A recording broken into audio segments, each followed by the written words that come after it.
ये सब बनाने के लिए आपको उससे पहले कास्ट सर्वे चाहिए, जातिगत जनगणना चाहिए।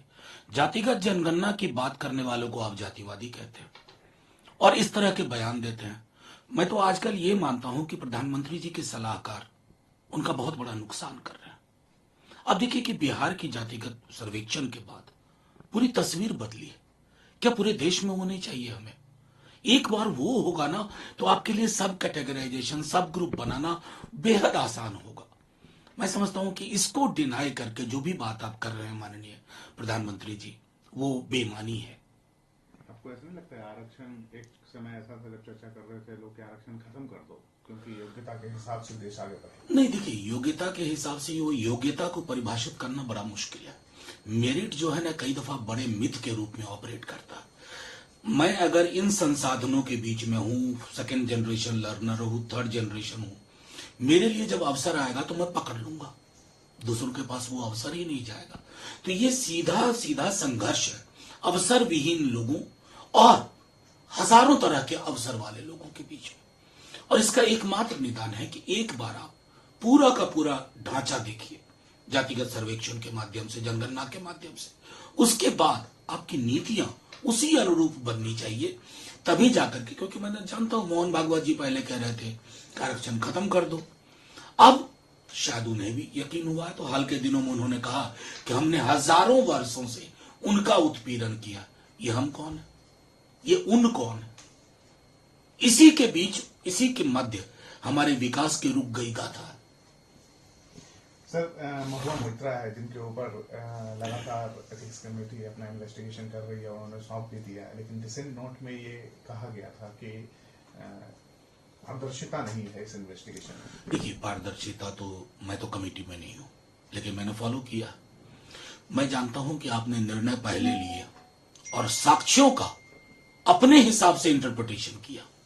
ये न्याय नहीं होता है। इसको कतई किसी भी रूप में जस्टिस की संज्ञा दी ही नहीं जा सकती। आपने एक बहुत बड़े पूंजीपति को ढकने के लिए कि वो चादर में छुपा रहे, उसको बेपर्दा ना किया जाए, आपने महुआ के माध्यम से संदेश देने की कोशिश की है उन तमाम लोगों को। लेकिन इस तरह के संदेश ना काम नहीं करते हैं। लोकतंत्र है, जिंदा लोकतंत्र है।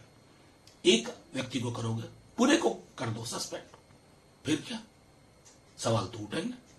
संसद नहीं, सड़क पे। आपकी क्या राय है? क्योंकि इसके ऊपर ये भी लगा आरोप कि उन्होंने नेशनल सिक्योरिटी से समझौता किया। नहीं, नेशनल सिक्योरिटी क्या चीज होती है भाई?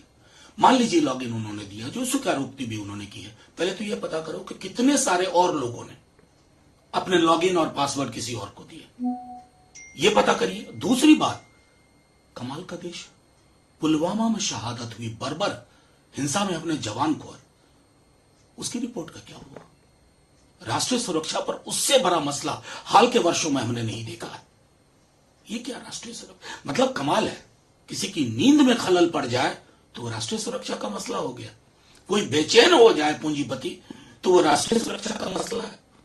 राष्ट्रीय सुरक्षा किसी तोते, और आप समझ रहे हैं मैं तोते से क्या समझ रहा हूं, किसी तोते की जान से ज्यादा के संदर्भ में नहीं देखी जानी चाहिए। सर, असम के सीएम हैं, वो मुखर भी हैं और लगातार ये आरोप लगा रहे हैं कि एक जमाना था जब 2009-10 में आए दिन ब्लास्ट होते थे, पार्लियामेंट में ब्लास्ट हो जाता था, आतंकवादी हमले। नमस्कार, मैं हूं मानक गुप्ता। अगर आपको हमारा ये वीडियो पसंद आया हो तो इसे लाइक और शेयर जरूर करें, और हाँ, हमें सब्सक्राइब और फॉलो करना ना भूलें ताकि आप देश और दुनिया की कोई खबर मिस ना करें। तो जुड़े रहिए हमारे साथ और देखते रहिए न्यूज़ 24।